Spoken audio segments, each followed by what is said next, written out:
नमस्कार दर्शक बंधु आज दिन जागर गुरुत्वपूर्ण खबर उपर आसतु नजर पकेवा भिडियो को शेष पर्यंत देखंतु चैनल को सब्सक्राइब करनियंतु एमिति नुआ नुआ वीडियो देखिया पाई तेबे आसतु संपूर्ण खबर उपर नजर पकेवा। आगामी 7 दिन पई पाणीपाग अपडेट केउं जिला को वर्षा विपद आगामी 7 दिन पई पाणीपाग स्थिति पूर्वानुमान करी प्रेस रिलीज जारी करिछि आंचलिक पाणीपाग केन्द्र।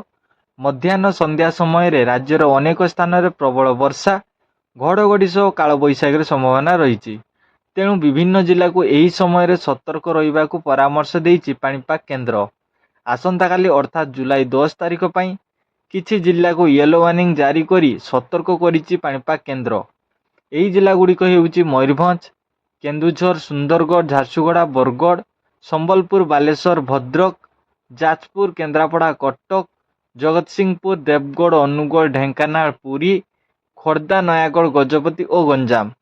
यही सबु जिला गुड़िकर गोटे किंबा दुईटी स्थान रे प्रबल वर्षा घड़घड़ी सह झटका पवन 30 रु 40 किलोमीटर प्रति घंटा हेबार संभावना रही। जुलाई 11 तारिख पई मध्य येलो वार्निंग जारी करिछि आंचलिक पाणीपाग केन्द्र।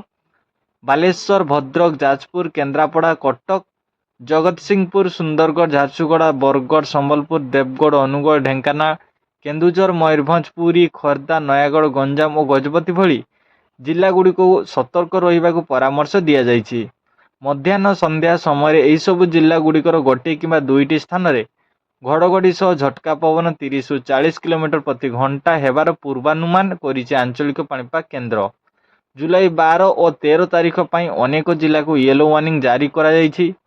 सेगुड़िक हेउछि बालेश्वर, भद्रक, जाजपुर, केन्द्रापड़ा, कटक, जगतसिंहपुर, सुंदरगढ़, झारसुगुड़ा, बरगढ़, संबलपुर, देवगढ़, अनुगुल, ढेंकानाल, मयूरभंज, पुरी, खोर्धा, नयागढ़, गंजाम और गजपति भली जिला को सतर्क रहिबाकु परामर्श दिया जाइछि।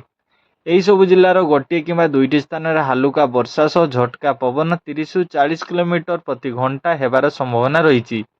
सेहीपरि जुलाई 14 तारिख रे मध्य मयूरभंज, केन्दुझर, बालेश्वर, भद्रक, जाजपुर, केन्द्रापड़ा, कटक, जगतसिंहपुर, सुंदरगढ़, झारसुगुड़ा, बरगढ़, संबलपुर, देवगढ़, अनुगुल, ढेंकानाल, पुरी, खोर्धा, नयागढ़, गंजाम और गजपति पई येलो वार्निंग जारी करिछि आंचलिक पाणीपाग केन्द्र।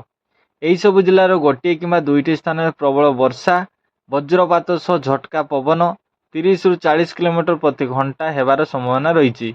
जुलाई 15 और 16 तारिख रे राज्यर गोटे किंबा दुईटी स्थान रे प्रबल वर्षा हेबार संभावना रहितबा बेले जुलाई 17 रु 29 तारिख जाए पागर कौन बड़ परिवर्तन न हो पारे बोली आकलन करिछि आंचलिक पाणीपाग केन्द्र। तो फ्रेंड्स एमती नुआ नुआ वीडियो देखिया आम चैनल को सब्सक्राइब करंतु जहाँ फल आपण मैंने डेली लेटेस्ट वीडियो पाई परिबे। तो फ्रेंड्स ये वीडियो को व्हाट्सएप, फेसबुक, ट्विटर माध्यम शेयर करंतु।